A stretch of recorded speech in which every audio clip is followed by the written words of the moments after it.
Happy West Virginia Day. So June 20th, 1863 is the day that my state, West Virginia, officially became a state. As you can see, like my state, peace, love, and mountaineers.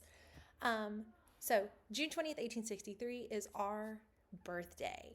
So today I'm going to talk about the history of West Virginia. I'm going to talk about things that led up to us becoming a state. I'm going to talk about things that have happened since we became a state. So let's dive in on some facts about West Virginia currently. So in West Virginia today, our capital is Charleston. As you can see this picture up here in the corner, we do have a gold dome on our capital. I think our capital is absolutely beautiful.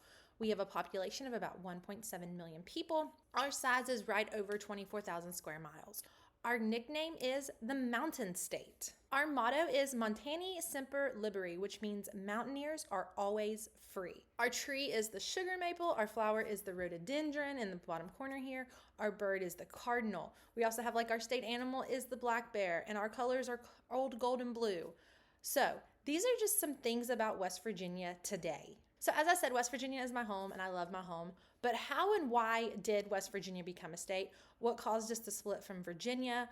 I'm going to do a very short, simple history on West Virginia becoming a state. I teach West Virginia history, so of course I dive into this more in my classroom, but today it is a short, simple history. So about 10,500 BC, the Paleo-Indian culture will appear in West Virginia. From about 1000 BC to about 250 AD, you're going to have the Adena people. The Adena people are going to be who built this mound right here called the Grave Creek Mound, and it is in Moundsville, West Virginia. They moved over 60,000 tons of dirt to create this mound. From about 500 AD to about 1000 AD, you're going to have the Woodlands people. And then from about 1000 to about the 1700s, you're going to have the Shawnee, the Cherokee, the Delaware, and the Mingo. I'm going to zoom in on this little map down here. So this is going to show you where those Native American tribes claim their land. You have the Shawnee up here, Cherokee, the Delaware, and then the Mingo. So in 1606, the Virginia Company will be established. West Virginia will share a lot of its history with the state of Virginia because we were part of Virginia from 1607 to when Virginia seceded from the Union in 1861. So, of course, 1607, the first permanent English settlement is going to be in Jamestown in current day Virginia. And so that is part of West Virginia history. So in 1654, this man up here in the corner, Abraham would set off on an adventure, and he would supposedly discover the New River. So this is a picture of the New River. The New River has been said to be one of the oldest rivers in the world. So Abraham Wood was a general. He was a fur trader. He was a military officer. He was a politician. He was an explorer. So he would explore, and he would send people out on explorations to discover this new world. So in 1669, John Lederer would visit the Blue Ridge Mountains, and it is said he was the first explorer to enter modern-day West Virginia. In 1671, explorers Thomas Bates and Robert Fallam would travel into the Appalachian Mountains and find Kanawha Falls. So this is Kanawha Falls. It is in a county called Fayette County. And Abraham Wood, who we talked about in the last slide, would pay for this expedition for Bates and Fallam to travel into this Appalachian Mountain region and see what they could find. So in 1716, Virginia Governor Alexander Spotswood would cross the Blue Ridge Mountains by the way of Swift Run Gap, claiming the Shenandoah Valley for England and awarding golden horseshoes to his companions.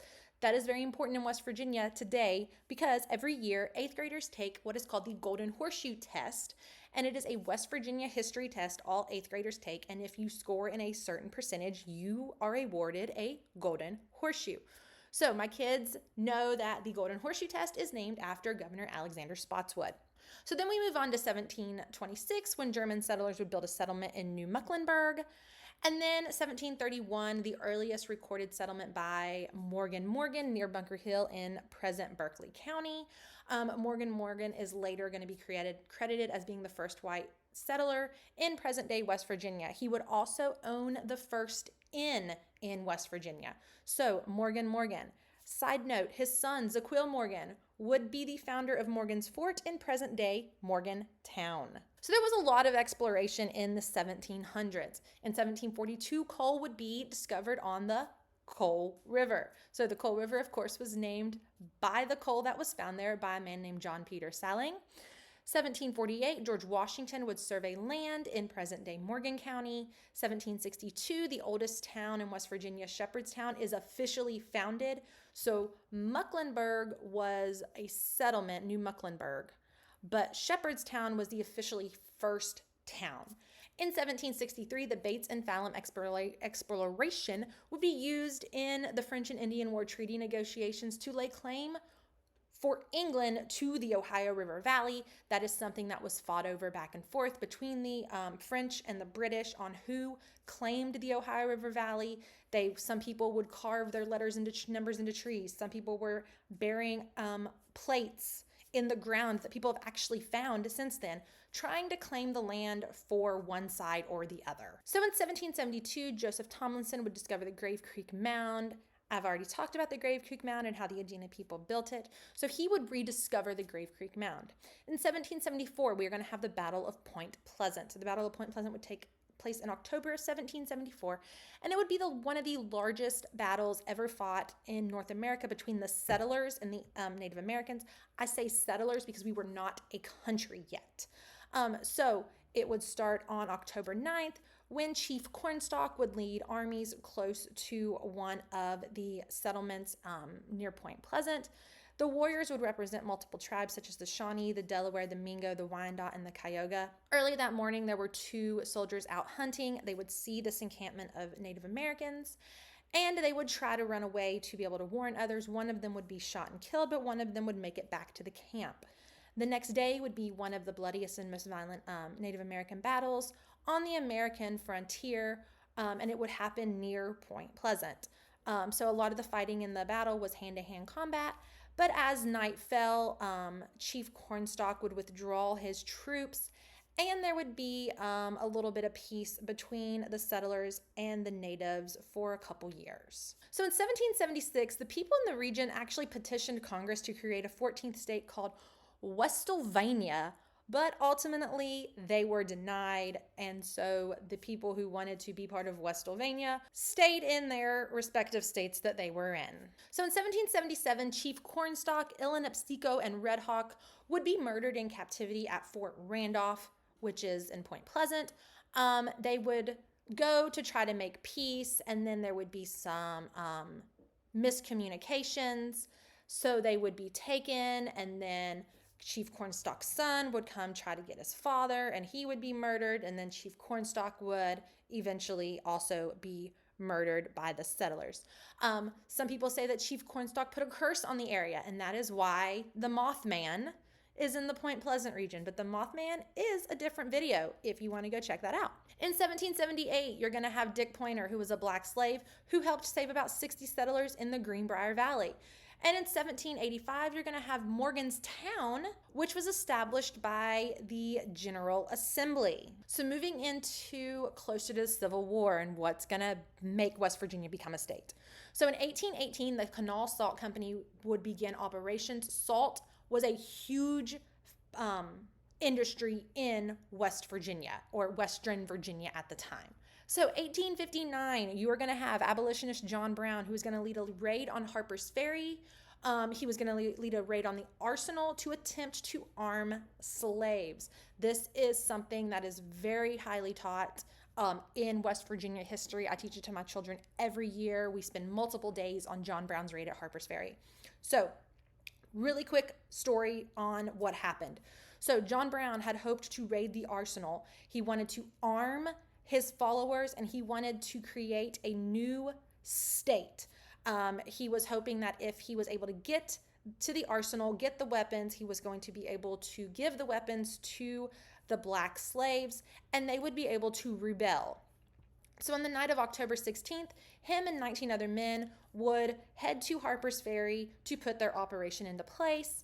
He would cross the bridge, which this is going to be the old bridge. The bridge is not there anymore, but you can see like the little pillars of the bridge into Harper's Ferry. So he would cross the bridge, and they would start going into the town. By midnight, the villagers realized something was wrong, and multiple hostages had been taken. One of those hostages actually included George Washington's great-grandnephew, Lewis, but none of the hostages were hurt. So at midnight, an unplanned event took place. So at the bridge, Brown's men had seized the watchman who had come on for his 12-hour shift. The watchman would escape and would end up being like shot in the back of the head, but it would scalp him. So the shot awoke a doctor, Dr. Don Starry, and within hours, he would start organizing the people of the town to to go against John Brown and his men. Before he could do this, though, about 1:30 a.m., a train would come through Harper's Ferry on its way to Wheeling, and John Brown's men decided to let the train go through because they didn't want the people on the train to be frightened. Well, what happened was the train people found out about what was going on. They went back. Once they got to Baltimore, they told people what was going on. Then the president ended up sending troops to Harper's Ferry, and the raid would be put to an end. John Brown would be captured. He would end up being hung on December 2nd of 1859. Some say that John Brown's raid at Harper's Ferry was the first action of the Civil War, that it was not Fort Sumter.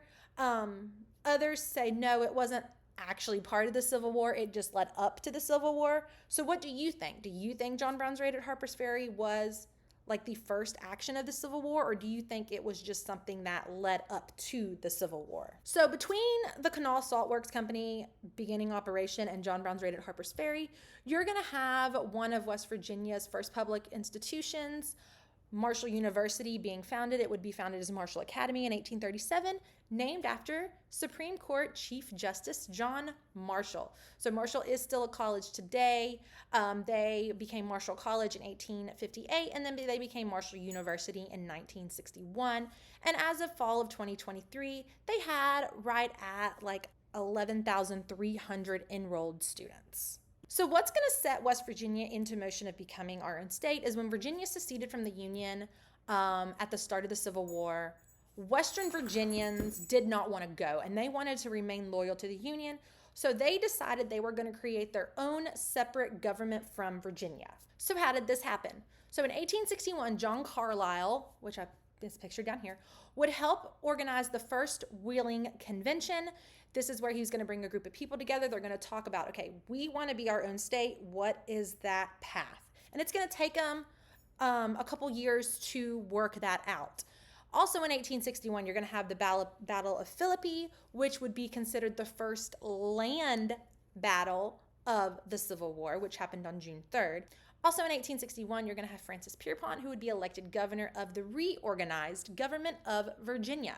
So they were still keeping the name Virginia at the time, but they were going to be the reorganized government of Virginia. So later on in 1861, the convention in Wheeling would vote to change the name to West Virginia. So as you can see on here, there were multiple different ideas. You had West Virginia was the name that was chosen. You also had options for the name of Kanawha, which is a county in West Virginia now, Western Virginia, Allegheny, and Augusta. And as you can see, the votes for West Virginia were the most out of the list. So in 1862, you're going to have a battle fought, the Battle of Shepherdstown. In 1863, we're really starting to make gains towards becoming a state. So Waitman T. Willie would propose an amendment to the state constitution to free all slaves born after July 4th, 1863. The West Virginia Constitutional Convention would reconvene and accept what was called the Willie Amendment. And then Abraham Lincoln would issue a proclamation that said in 60 days, West Virginia would be a state. And he would issue that proclamation on April 20th.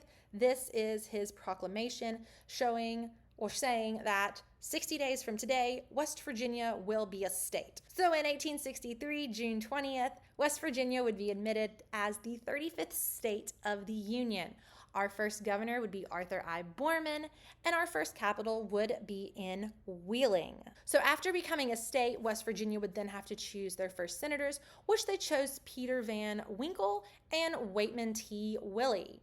November 6th, 1863 would be the Battle of Droop Mountain, which would give Union forces control over most of the territory in West Virginia. The Battle of Droop Mountain was a very historic battle, and the Droop Mountain battlefield, you can go tour it today, and you can see like where the forces were and things that happened. If you ever have a chance to go, I would highly advise going. So some other things that happened after West Virginia became a state. 1867, WVU, West Virginia University, would be founded as an agricultural college. Of course, WVU is still a college today. And their fall enrollment in 2023 was about 27,000 students. In 1880, you would have the Hatfield and McCoy feud. So this is a very famous feud in West Virginia history, or in just history in general. It would be Randall McCoy's family versus Devilance Hatfield's family.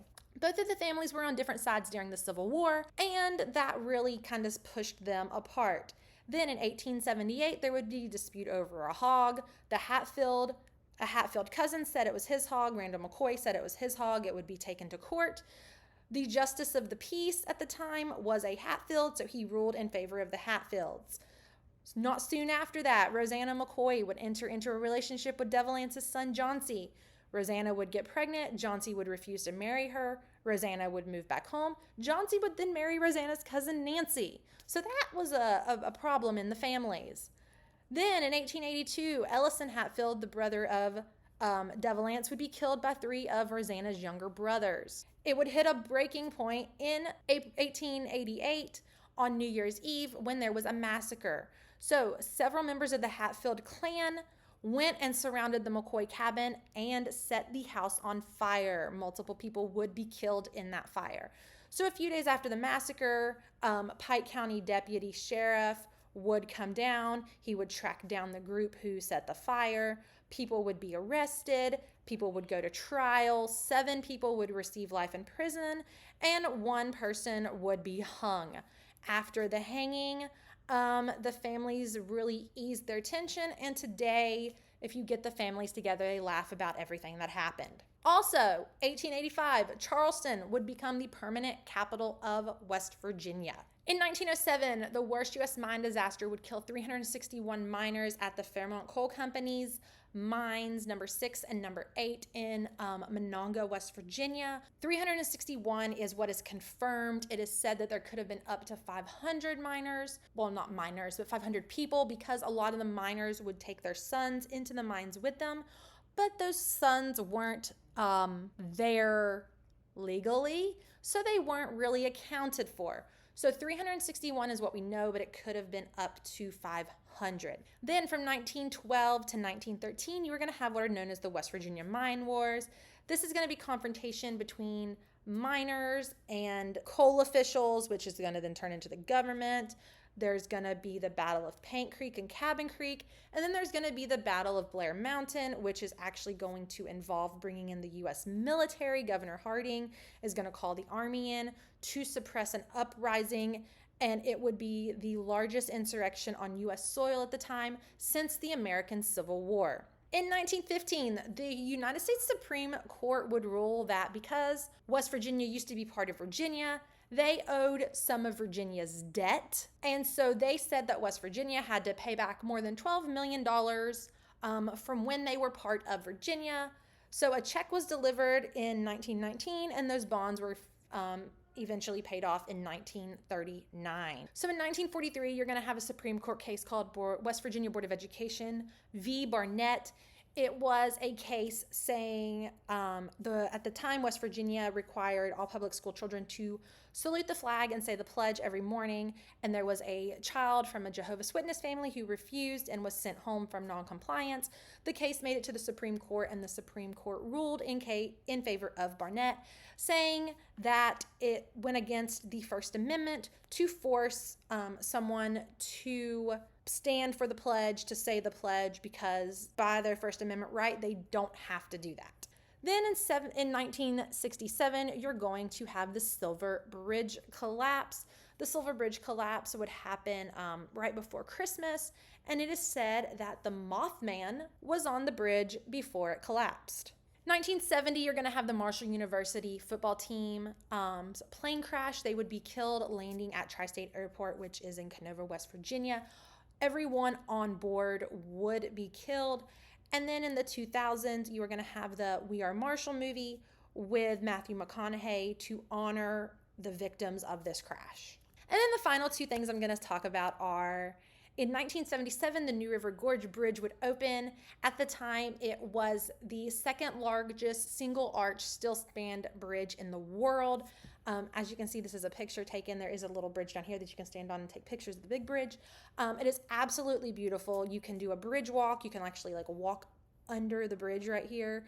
You can drive down, across, and back up. I love my bridge in my state.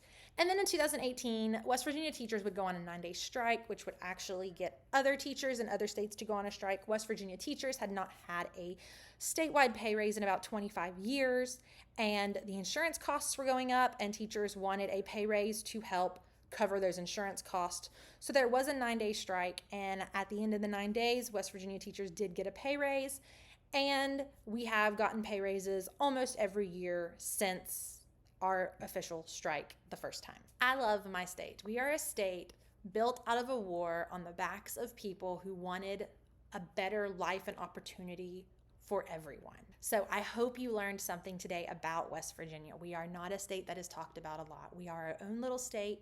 We kind of keep to ourselves, but I hope you learned something today. So if you liked this video, please like, subscribe, and comment below with something that you did learn today.